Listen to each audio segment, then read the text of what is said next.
Para mag-run sa Windows 11, yung Command and Conquer Generals at yung Command and Conquer Generals 0R, kailangan mo lang burahin yung isang file o kaya pwede mo siyang i-rename para pag kailangan mo, pwede mo siya uling ma-access o palitan uli ng file name para bumalik sa original na file.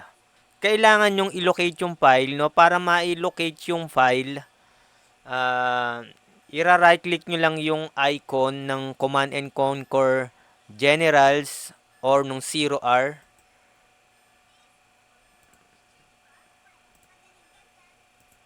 Yan.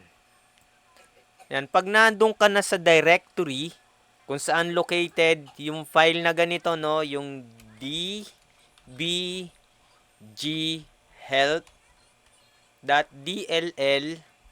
Ito yon, dbghelp.dll.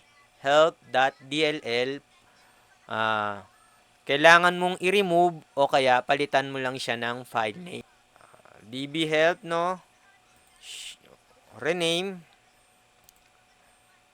Rename natin yung dbhelp dll. Tanggalin lang natin yung .dll. Yan. Then, presto, mag-run na yung generals.